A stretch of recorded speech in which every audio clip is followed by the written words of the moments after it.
Mula rito sa paaralan ng San Agustin Integrated School, Monica Mariam Katap, ang inyong sa istorya, mobile journalist.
Upang malinang at mapayabong ang wikang Filipino at katutubong wika, nakiisa ang paaralan ng San Agustin sa selebrasyon ng Buwan ng Wikang Pambansa ngayong Agosto.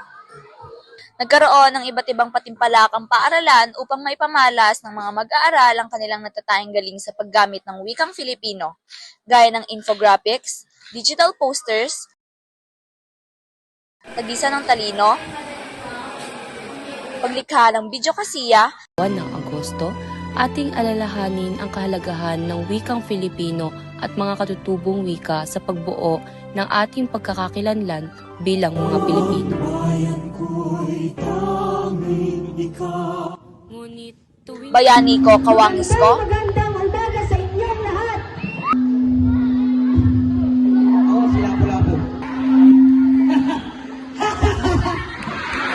At ang pinaka-inaabangang Lakan at Lakambini 2025.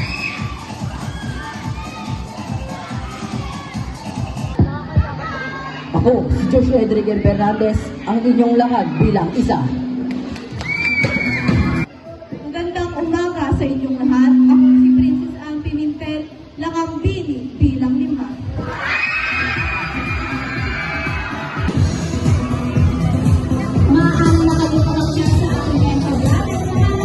Sa programa, nagbahagi ng mensahe sina Ma'am Nikki L. Santos, OIC Head Teacher ng Elementarya,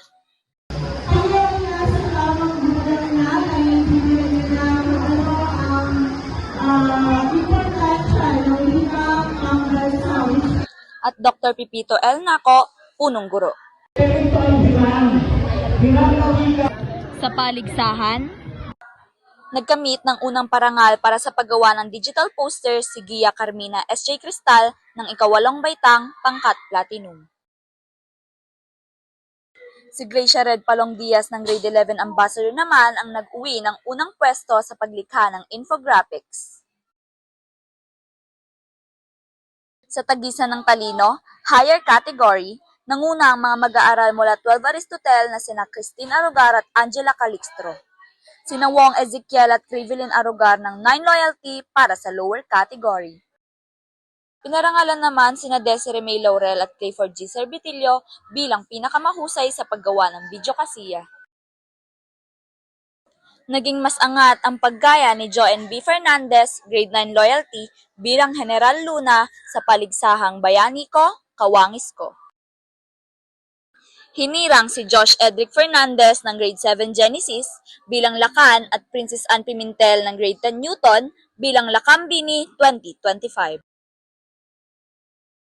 Pagtatapos ng programa, nagbigay ng isang makabuluhang mensahe si Ma'am Joanne D. Joses, coordinator ng Filipino, na ang Filipino ay hindi lamang wika, ito ay nagpapakita ng kultura, paniniwala at ating mga kinikilos sa pang-araw-araw. Mula rito sa paaralan ng San Agustin Integrated School, Monica Mariam Katak, ang inyong sa istorya, mobile journalist.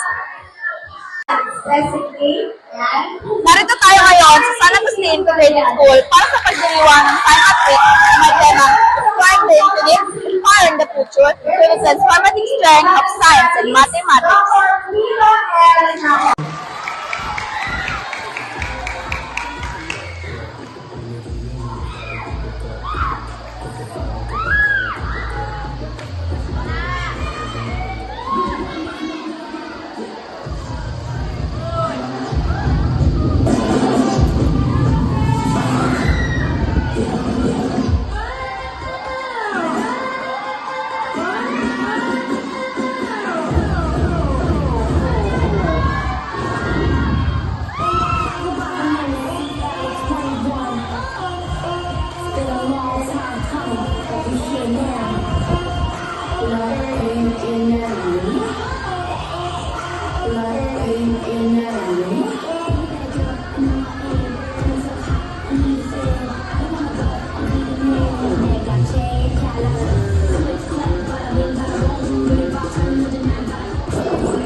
Ayan guys, diyan po nagtatapos ang mga naganap na events sa school ng aking anak. Thank you so much po sa lahat ng aking mga YT friend at sa lahat po ng aking mga generous members. Maraming salamat po sa inyong lahat. At kung bago ka pa lang po sa aking channel, huwag niyo pong kalimutang isubscribe si host at pakibell na rin po ang notification para updated ka sa lahat ko pang mga Paano ka ba mag-iwan ng bawang? Bilis, River, at luto na itong mga to.